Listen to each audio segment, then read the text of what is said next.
નમસ્તે વિદ્યાર્થી મિત્રો. હવે આપણે ચેપ્ટર 6નું આગળ વધાવીએ. તો ગયા લેક્ચરમાં આપણે સદિશ ગુણાકાર અને અદિશ ગુણાકાર વિશે જોયું હતું અને એમાં અદિશ ગુણાકારની ડિટેલ્સ જોઈ હતી. સદિશ ગુણાકાર તમારે આ ચેપ્ટરમાં જોવાની. આગળ ચેપ્ટર નંબર 7માં જોઈશું આપણે. હવે જો શું કહે છે આની અંદર આગળનો ટોપિક કે કાર્ય.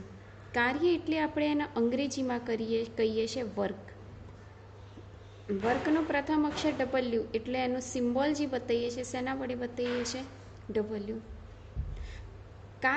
કાર્યનું સૂત્ર થાય છે બળ ગુણ્યા સ્થાનાંતર. બળ ગુણ્યા સ્થાનાંતર અર્થાત શું થયો કે અહીંયા એક બ્લોક પડેલો છે આ રીતે, બરાબર, એમ દળનો બ્લોક પડેલો છે. હવે એમ દળના બ્લોક ઉપર તમે બળ અપાવો આવી રીતના, તો આ એમ દળનો બ્લોક એ થોડુંક સ્થાનાંતર કરી અને આટલે આવશે, બરાબર. એટલે આ બ્લોક અહીંયા સ્થાનાંતર કરીને આટલે આવશે. એટલે કાર્ય એટલે શું કે પદાર્થ પર લાગેલું બળ અને એ બળ લાગતા દરમિયાન એ પદાર્થે કરેલા સ્થાનાંતરના ગુણાકારને કાર્ય કહે છે. ફરીથી કાર્યની વ્યાખ્યા શું થાય કે પદાર્થ પર લાગતું બળ અને બળ લાગતું હોય તે દરમિયાન પદાર્થે કરેલું સ્થાનાંતરના ગુણાકારને શું કહીએ છીએ કાર્ય.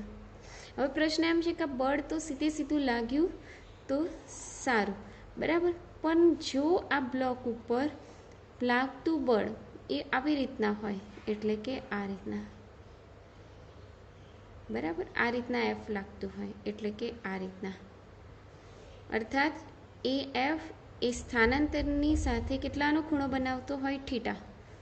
અહીંયા હું શું કહેવા માગું છું કે બળ સીધું ના લાગતું હોય પરંતુ થોડો ખૂણો બનાવતી દિશામાં લાગતું હોય તો એ વખતે શું કરવાનું, તો એ વખતે બળના બે ઘટકો પડે. એક જેની સાથે ખૂણો બનાવે એ આપણો કયો ઘટક કહેવાય એફ કોસ થીટા, અને જેની સાથે ખૂણો ના બનાવે એ આપણો કયો ઘટક કહેવાય F sine theta.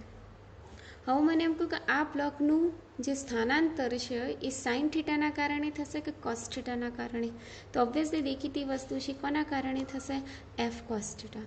F cos થીટાના કારણે એ પદાર્થનું સ્થાનાંતર ક્યાંથી આટલું થશે એટલે કે આટલું એનું સ્થાનાંતર થશે, બરાબર. એટલે આ જે ડબલ્યુનું સૂત્ર લખીએ છીએ કયું એફ ઇન્ટુ ડી, બરાબર, આ એનું સૂત્ર છે. કાર્ય એટલે બળ ગુણ્યા સ્થાનાંતર લખીએ છીએ, બરાબર. પરંતુ એટલે એની વ્યાખ્યા એનું એકમ જોઈ લઈએ એકવાર કે બળનો એકમ ન્યૂટન, ડી એટલે અંતરનો એકમ મીટર, એટલે કે આ કાર્યનો એકમ થયો ન્યૂટન ઇન્ટુ મીટર, અથવા તો ઘણીવાર એના વૈજ્ઞાનિકના નામ ઉપરથી શું કહેવામાં આવે છે જૂલ પણ કહેવામાં આવે છે. એનું પારિમાણિક સૂત્ર પણ જોઈ લઈએ. તો કાર્યનું પારિમાણિક સૂત્ર શું થશે m1 L2 T-2. કાર્યનું પારિમાણિક સૂત્ર શું થશે m1 L2 T-2. એ મેં આની વાત કરી, બરાબર, કે જ્યારે બળ સીધું લાગતું હોય એ વખતની વાત કરી. પરંતુ જ્યારે બળ ખૂણો બનાવતી દિશામાં લાગતું હોય એટલે કે આ રીતના, ત્યારે એનું સૂત્ર શું થાય. તો હવે આની ઉપરની વાત કરીએ આપણે કાર્ય.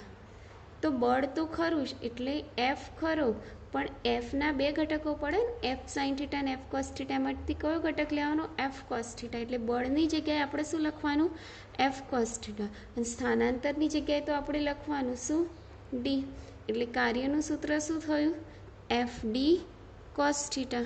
કાર્ય એટલે શું થાય એફ ડી કોસ થીટા. એટલે આના ઉપરથી વ્યાખ્યા લખવી તો શું લખાય કે બળનો સ્થાનાંતરની દિશામાંનો ઘટક અને પદાર્થના સ્થાનાંતરના ગુણાકારને આપણે શું કહીએ છીએ કાર્ય. તો એની બીજી વ્યાખ્યા થઈ આ સૂત્ર ઉપરથી આપણે લખી શકીએ છીએ, બરાબર. ડબલ્યુ બરાબર એફ ડી કોસ થીટા લખાય, કારણ કે કોસ થીટા પછી લખી કાઢે, પહેલાં ડી લખી કાઢે તો સૂત્ર થશે એફ ડી કોસ થીટા થશે, બરાબર. કોસ થીટાને મારે દૂર કરવું હોય તો મારા એફ અને ડીની વચ્ચે શું આવી જશે ડોટ ગુણાકાર આવી જશે, બરાબર. અને ઉપર શું થઈ જશે સદિશ. એટલે આ બે સદિશોનો કયો ગુણાકાર કહેવાય અદિશ ગુણાકાર કહેવાય, જે આપણે ગઈકાલે જોયું એ મુજબ. તો કાર્યનું સૂત્ર કયું થાય છે? F.D. તો આ વાત કરી આપણે કાર્યની, બરાબર. એના ઉપરથી કાર્યના ખાસ ચર્ચા એટલે કે ખાસ મુદ્દાઓ મારે ચર્ચા કરવાની છે. તો સૌ પ્રથમ કયા કયા મુદ્દા ચર્ચા કરવાની છે? તો અહીંયા સૌ પ્રથમ એ સૂત્ર લખીશ અત્યારે આપણે જે મેળવ્યું કાર્યનું, કે W બરાબર F.D. આ સૂત્ર મેળવ્યું, બરાબર. એટલે કે F.D cos થીટા આવું લખાય. W બરાબર થીટા એટલે F અને D વચ્ચેનો ખૂણો, અહીં લખું છું થીટા બરાબર સદિશ F અને સદિશ D વચ્ચેનો ખૂણો, બરાબર.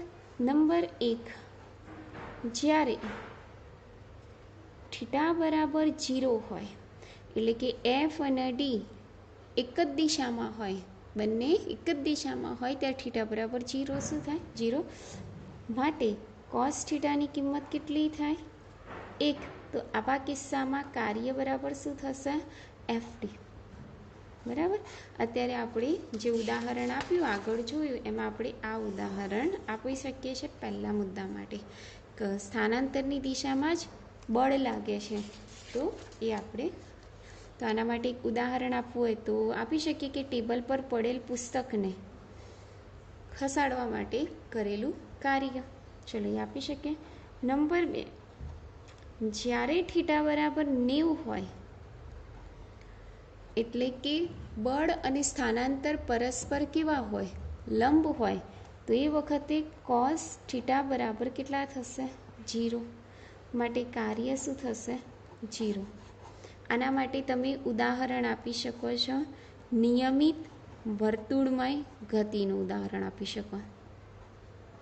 નિયમિત વર્તુળમય ગતિનું ઉદાહરણ આપી શકો. કેમ? કારણ કે જ્યારે કોઈ કણ અચળ વેગથી વર્તુળાકાર માર્ગે ગતિ કરતું હોય ત્યારે એનું બળ કઈ દિશામાં લાગે છે? કેન્દ્ર તરફ. બળ કઈ દિશામાં લાગે છે? કેન્દ્ર તરફ. પરંતુ એનું સ્થાનાંતર કઈ દિશામાં થાય છે? સ્થાનાંતર સ્પર્શકની દિશામાં. એટલે બંને વચ્ચેનો ખૂણો કેટલો થયો? 90. બંને વચ્ચેનો ખૂણો કેટલો થયો? 90. તો આના માટે બળ અને સ્થાનાંતર વચ્ચેનો ખૂણો કેટલો થઈ ગયો? 90. તો આના માટે આપણે આ ઉદાહરણ આપી શકીએ, જેમાં કાર્ય કેવું થયું કહેવાય? 0. યાદ રાખવાનું, જ્યારે બી F અને D વચ્ચેનો ખૂણો 90 હોય એટલે કે F અને D પરસ્પર લંબ હોય તો એ વખતે કાર્ય કેવું મળે આપણને? 0 મળે. નંબર 3, કે જ્યારે થીટા બરાબર 180 હોય ત્યારે કોસ 180ની કિંમત કેટલી થાય? -1 થાય. માટે એવા કિસ્સામાં કાર્ય કેવું થયું કહેવાય? ઋણ થયું કહેવાય. એવા કિસ્સામાં કાર્ય કેવું થયું કહેવાય? ઋણ થયું કહેવાય. એનો અર્થ શું થયો? કે કાર્ય એ સ્થાનાંતરની વિરુદ્ધ દિશામાં થાય છે. આવું ક્યારે પોસિબલ છે? જ્યારે બળ અને સ્થાનાંતર પરસ્પર કેવા હોય? વિરુદ્ધ દિશામાં હોય, ત્યારે આપણને કાર્ય કેવું મળે? ઋણ થાય. તો આના માટે કોઈ એક્ઝામ્પલ? તો હા છે એક્ઝામ્પલ, કે કોઈ પદાર્થ છે એ પદાર્થના અધો દિશામાં કયું બળ લાગે? mg. એના આપણે જ્યારે ઉધ્વ દિશામાં ફટકારવામાં આવે એટલે આપણે બળ ક્યાં આપ્યું? ગુરુત્વાકર્ષણ બળ ક્યાં લાગે છે? નીચે. પરંતુ એ સ્થાનાંતર ક્યાં કરે છે? ઉપર. કેમ કે પદાર્થને આપણે કઈ દિશામાં ફેંક્યું? ઉપરની દિશામાં. એટલે કે ગુરુત્વાકર્ષણ બળની વિરુદ્ધ દિશામાં શું કરે છે? સ્થાનાંતર. આથી આવા કિસ્સામાં જ્યારે પદાર્થને ઉધ્વ દિશામાં ફેંકવામાં આવે ત્યારે તેના પર થતું કાર્ય કેવું કહેવાય? ઋણ. તો આ 3 કિસ્સા તમારા કાર્ય માટેના ખાસ યાદ રાખવાના. નંબર 1, કે જ્યારે F અને D પરસ્પર સમાંતર હોય, એક જ દિશામાં હોય ત્યારે કાર્ય આપણને ધન મળે છે. જ્યારે F અને D પરસ્પર લંબ હોય ત્યારે આપણને કાર્ય 0 મળે છે. અને જ્યારે F અને D પરસ્પર વિરુદ્ધ હોય ત્યારે આપણને કાર્ય કેવું મળે છે? ઋણ મળે છે. તો આ વાત કરી મેં કાર્ય વિશેની. હવે આગળ જોઈએ. આગળનો ટોપિક લઈશું આપણે કાર્ય ઉર્જા પ્રમેય, જે ચેપ્ટરની મોસ્ટ ઇમ્પોર્ટન્ટ થિયરી છે, બરાબર. આ જે થિયરી છે એ અચળ બળ વડે થતું છે.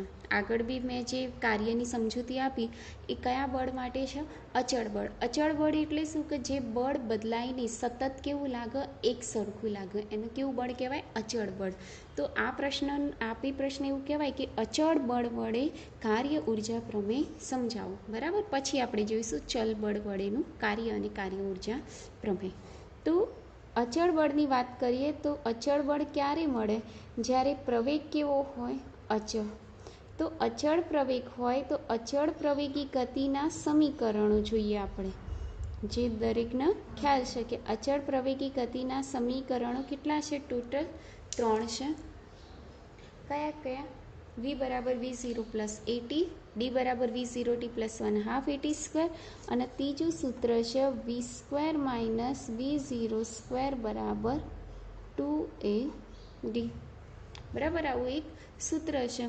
હવે આપણે શું કરીએ છીએ એની અંદર કે આખું જે સમીકરણ છે એ સમીકરણને m વડે અથવા તો m/2 વડે ગુણતા, બરાબર. તો અહીંયા આખા સમીકરણને m/2 વડે ગુણીએ એટલે mv સ્ક્વેર અહીંયા થઈ જશે, અહીં mv0 સ્ક્વેર બાય 2 થઈ જશે, અહીં 2 કેન્સલ થઈ જશે એટલે m/a/d થઈ જશે. આ જે તમને દેખાય છે શું? 1/2 mv સ્ક્વેર. આને શું કહેવાય છે? m એટલે દળ, v એટલે વેગ, અને વેગનો વર્ગ, અને એનું કેટલું છે? અડધું. ફરીથી પદાર્થનું દળ અને પદાર્થના વેગના વર્ગના અડધા મૂલ્યને, પદાર્થનું દળ અને પદાર્થનું વેગના વર્ગના ગુણાકારના અડધા મૂલ્યને પદાર્થની ગતિ ઉર્જા કહે છે. શું કહેવાય છે? પદાર્થની ગતિ ઉર્જા. એટલે આ જે 1/2 mv સ્ક્વેર છે એને આપણે ગતિ ઉર્જા એટલે કે કાઇનેટિક એનર્જી k વડે દર્શાવીશું આવી રીતના. આ જે mv સ્ક્વેર બાય 2 છે એની જગ્યાએ શું લખીશું આપણે? k, બરાબર. માઇનસ આ અંતિમ વેગ છે એટલે અંતિમ ગતિ ઉર્જા, અને પ્રારંભિક વેગ છે એટલે આને આપણે પ્રારંભિક ગતિ ઉર્જા k0 લખીશું. ચલો અહીંયા ma એ સૂત્ર ખબર છે ને, ma f બરાબર ma, તો ma ની જગ્યાએ આપણે શું લખીશું? f, બરાબર. અને આ સદિશ રાશિ આપણે આવી રીતના બતાવીશું ડોટ ગુણાકાર વડે, બરાબર. એટલે ma ની જગ્યાએ શું લખીશું? f ડોટ d થઈ જાય. k માઇનસ k0 એને આપણે કહીશું ડેલ્ટા k, એટલે કે અંતિમ ગતિ ઉર્જા માઇનસ પ્રારંભિક ગતિ ઉર્જા એટલે ગતિ ઉર્જામાં થતો ફેરફાર, બરાબર. શું લખીશું આપણે? f dot d. f dot d તો આપણા શું છે? કાર્ય, જે મેં અત્યારે જ જોયું. તો આ જે સૂત્ર મળ્યું કયું? ડેલ્ટા k બરાબર w, એના આપણે કહીશું કાર્ય ઉર્જા પ્રમેય. એના આપણે શું કહીશું? કાર્ય ઉર્જા પ્રમેય. એનું કથન શું લખાય? કે કોઈ પણ પદાર્થ પર લાગતા બળ વડે થતું કાર્ય, જોજો ધ્યાનથી સાંભળજો શું કહું છું.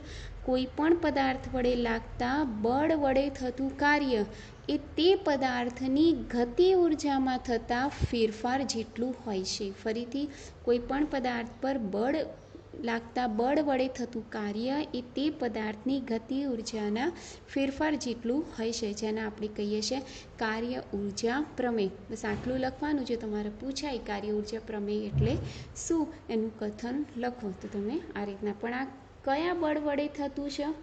તો અચળ બળ વડે થતું કાર્ય ઉર્જા પ્રમેય. આગળ જે કાર્યની વાત કરી એ બી કયા બળ વડે થાય છે? અચળ બળ વડે થતું જ કાર્ય. અચળ બળ એટલે જેમાં બળ સતત કેવું રહે? સરખું રહે. તો એને આપણે કહીએ છીએ અચળ બળ વડે, બરાબર. તો હવે આગળનો ટોપિક જોઈશું આપણે કે ચલ બળ વડે થતું કાર્ય અને કાર્ય ઉર્જા પ્રમેય સમજાવો. ચલ બળ વડે થતું કાર્ય એટલે શું? તો પહેલાં તો પ્રશ્ન છે ચલ બળ એટલે શું? દાખલા તરીકે મેં થોડાક માટે ફોર્સની વાત કરું. દાખલા તરીકે થોડાક સમય માટે મેં ધીરે ધીરે પદાર્થને બળ લગાડ્યું, પછી થોડાક સમય માટે મેં બળ એકદમ ફૂલ વધારી દીધું, બરાબર. એટલે પછી ધીમે કરી દીધો, એટલે શરૂઆતમાં હું વધારું, પછી ફૂલ કરી દીધો, પછી ધીમે ધીમે સરખો રાખ્યો, પછી ધીમે ધીમે ઘટાડ્યો. તો આવો જે આલેખ હોય તો એ આલેખ માટે એટલે કે આપણે એફ વિરુદ્ધ એક્સનો આલેખ જો દોરવો હોય તો મેં ધારો કે આવી રીતના દોર્યો કે સૌ પ્રથમ બળ આમ સીધો રહેતો નહીં. શરૂઆતમાં બળ ઓછું હતું, પછી ધીમે ધીમે વધ્યું, પછી સરખું થયું, પછી ઘટે છે. આવી રીતના બળ સતત શું બદલાય છે એટલે બદલાતું રહેશે. તો આવા જે બળ છે એ બળના આપણે શું કહીશું? ચલ બળ. અને એફ વિરુદ્ધ એક્સનો આલેખ દોરીએ. આલેખ આવો આવ્યો. હવે આ આલેખ વડે જો એક નવો જ આલેખ દોરું આ રીતના તો તમને ખ્યાલ આવે કે આલેખ આ રીતના દોર્યો. બરાબર, આ એફ વિરુદ્ધ એક્સનો ચલ બળ વડે થતું કાર્યનો આલેખ આવો મળે. બરાબર, આ જે આલેખ વડે એક્સ ઉપર ઘેરાતો જે આટલો વિસ્તાર છે, આ વિસ્તાર જે મળ્યું એફ વિરુદ્ધ એક્સનું, તો એ વિસ્તારનું મને મૂલ્ય હું શોધી નાખું, એટલે ક્ષેત્રફળ શોધી નાખું. અહીંયા ખાસ યાદ રાખજો કે એફ વિરુદ્ધ એક્સના આલેખ વડે ઘેરાતું જે ક્ષેત્રફળ છે એ ક્ષેત્રફળ શું આપે? કાર્ય આપે. એ ક્ષેત્રફળ શું આપે? કાર્ય. તો આજે અહીંયા ક્ષેત્રફળ શોધી નાખું તો એ મને શું આપો? કાર્ય. હવે મારે આખા આલેખનું મારે કાર્ય શોધવું હોય તો હું એ કાર્ય આખું એક સાથે શોધી શકતો નથી. એટલે હું શું કરું છું કે સૂક્ષ્મ ભાગ પાડી દીધા. એટલે કે ડેલ્ટા એક્સ પાડી દીધો અને સૂક્ષ્મ ભાગ પર લાગતું બળને હું શું કહી દઉં છું? એફ કહી દઉં છું. કેમ? કારણ કે સૂક્ષ્મ ભાગમાં લાગતું જે બળ હોય એ તો કેવું હોય? અચળ. અને એટલા કિસ્સામાં એટલે કે આટલા ભાગમાં આપણે જે કાર્ય છે એ કાર્ય ચલ બળ વડે થતું એ આપણે લાગુ પાડી શકીએ છીએ આવી રીતના. બરાબર, એવા F1 હોય. બરાબર, આ W1. પછી એવી રીતના બીજો ભાગ લઈ લઈએ આટલો, એના માટે W2 શોધી નાખીએ તો એનું સૂત્ર મળશે F2 ડોટ ડેલ્ટા x2 થાય. એવા બધા કાર્યો, ઘણા બધા કાર્યો મળશે. ડેલ્ટા WN લઈ લઈએ, જેને આપણે કહી દઈએ FN ડોટ ડેલ્ટા XN, આવું લખી શકીએ. બરાબર, હવે આ બધા કાર્યોનો હું સરવાળો કરી દઉં તો આ કાર્યના બધા જ કાર્યોનો આપણે સરવાળો કરી દઈએ. ડેલ્ટા W1 ડેલ્ટા W2 વત્તા ડેશ ડેશ ડેશ. તો આ બધાનો સરવાળો આપણે આવી રીતના લખી શકીએ. F1 ડેલ્ટા X1 વત્તા F2 ડેલ્ટા X2. રાઈટ? બરાબર, બધાનો સરવાળો આપણે સિગ્મામાં રૂપાંતર કરી દઈએ. સિગ્મા એટલે સરવાળો જ કહેવાય. એટલે અહીંયા 1 2 3 છે એની જગ્યાએ આઈ લઈ લઈએ અને અહીંયા ડેલ્ટા એક્સની પાસે બી એવું જ કરીએ, આઈ લઈ લઈએ. તો અહીંયા આઈ બરાબર 1 થી n થઈ જશે. બરાબર, આ જે સરવાળો છે એ શેમાં રૂપાંતર થઈ જાય? સંકલનમાં. એટલે સરવાળો સંકલનમાં રૂપાંતર થઈ ગયું. એમાં પછી આઈને એવું બધું ના આવે, ડાયરેક્ટ ડેલ્ટાની જગ્યાએ શું થઈ જાય? તો dx થઈ જાય. તો આ જે સૂત્ર મળ્યું એ સૂત્ર કોનું મળ્યું? તો ચલ બળ વડે થતું કાર્ય. બરાબર, એટલે આ રીતના આપણે ચલ બળ વડે થતું કાર્ય જોઈ શકીએ. હવે ત્યારબાદ જોઈએ આપણે કે ચલ બળ વડે કાર્ય ઉર્જા પ્રમેય. બરાબર, એટલે આપણે જે નવો પ્રશ્ન છે એ કયો છે? કાર્ય ઉર્જા પ્રમેય.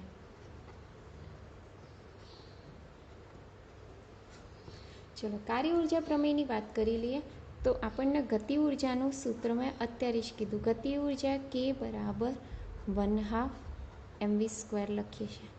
બરાબર, ઉપરોક્ત સમીકરણનું આપણે વિકલન કરી દઈએ એટલે dk અપોન dt કરી દઈએ. તો અહીંયા 1/2 m તો બહાર નીકળી જશે, અંદર શું થઈ જશે? d/dt અને આ v² એમના એમ. ચલો 1/2 m એમના એમ. આ જે v² છે એ v²ની જગ્યાએ એનું જો વિકલન લખવું હોય તો એ વિકલન શું થાય? તો અહીંયા જુઓ, તો આ રીતના આપણે લખી શકીએ કે v²નું વિકલન શું થાય? 2v થાય, કારણ કે 2 આગળ આવવાની એક ઘાત ઓછી થઈ જાય. હવે એ જોવાનું કે ઉપર નીચે સરખું છે નહીં, એટલે આપણે આને અલગથી લખવું પડશે, એટલે કે dv/dt એવું લખવું પડશે. હવે જો 2 અને 2 કેન્સલ એટલે અહીંયા શું રહ્યું? mv.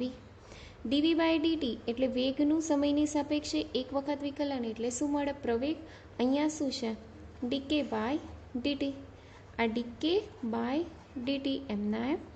આ જે m અને v છે એ ma ઇન્ટુ v, તો આ ma તો શું કહેવાય? f, એટલે આનું સૂત્ર મળ્યું f ઇન્ટુ v, આવું સૂત્ર મળ્યું.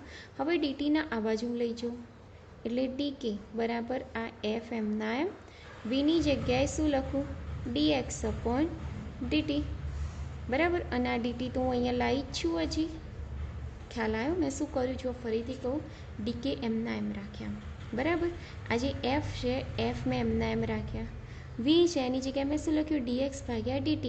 અને આ જે છેદવાળા ડીટી હતા એ આ બાજુ લઈ આવી એટલે અહીંયા ડીટી થઈ ગયા. ડીટી અને ડીટી કેન્સલ એટલે ડીકે બરાબર શું થઈ ગયું? F dot dx. F dx થઈ ગયું. હવે જો મારે અહીંયા ડી ના લખવું હોય તો બંને જગ્યાએ શું કરી દઉં? સંકલન લઈ લઉં આવી રીતના. તો કે બરાબર શું થાય? સંકલન એફ ડોટ ડીએક્સ બરાબર. તો આ ગતિ ઉર્જાનું મને સૂત્ર પ્રાપ્ત થઈ ગયું જે મેં કર્યું હતું બરાબર. હવે જો બંને જગ્યાએ સંકલન લીધું, આ તો ગતિ ઉર્જાનું સૂત્ર મને એ કાર્યનું સૂત્ર મળી ગયું કે એફ ડોટ ડીએક્સ. પણ જો ડીકે લખું છું એની મારે લિમિટ મૂકવી હોય એટલે કે આ કે આઈ અને આ કે એફ આવી રીતના લિમિટ મૂકવી હોય તો કે આઈથી કે એફ લિમિટ મૂકીએ એટલે ડીકેનું સંકલન શું થાય? કે લોઅર લિમિટ કે આઈ અપર લિમિટ કે એફ બરાબર. આ તો આપણા શું છે? કાર્ય, જે મેં અત્યારે જ સાબિત કર્યું કે ડબલ્યુ બરાબર સંકલન એફ ડીએક્સ. હવે આની upper limit minus lower limit મૂકી દઈએ આવી રીતના બરાબર કાર્ય. આ કે એફ માઇનસ કે આઈ એટલે શું લખાય? ડેલ્ટા કે બરાબર ડબલ્યુ. તો આ બી એક કાર્ય ઉર્જા પ્રમેય જ છે જે આગળ આપણે અત્યારે મેળવેલું કાર્ય ઉર્જા પ્રમેય. પણ એ જે કાર્ય ઉર્જા પ્રમેય હતું એ કયું હતું? અચળ બળ વડે થતું કાર્ય ઉર્જા પ્રમેય. અને આ જે કાર્ય ઉર્જા પ્રમેય મળ્યું એ કયું? તો ચલ બળ વડે મળતું કાર્ય ઉર્જા પ્રમેય. તો આ રીતના આપણે કાર્ય ઉર્જા પ્રમેય જોઈ શકીએ છીએ. તો અત્યાર સુધી કયા કયા ટોપિક જોયા? તો એક તો કાર્યમાં બી બે ભાગ પડ્યા. એક તો અચળ બળ વડે થતું કાર્ય અને ચલ બળ વડે થતું કાર્ય. બીજું આપણે શું જોયું? તો ગતિ ઉર્જા વિશે જોયું. ગતિ ઉર્જાનો સિમ્બોલ કયો છે? કે ખરેખર ઉર્જા એટલે શું? કાર્ય કરવાની ક્ષમતા. ઉર્જા એટલે શું લખાય? કાર્ય કરવાની ક્ષમતા. પરંતુ ગતિ ઉર્જા એટલે શું? કે જ્યારે પદાર્થ ગતિમાં હોય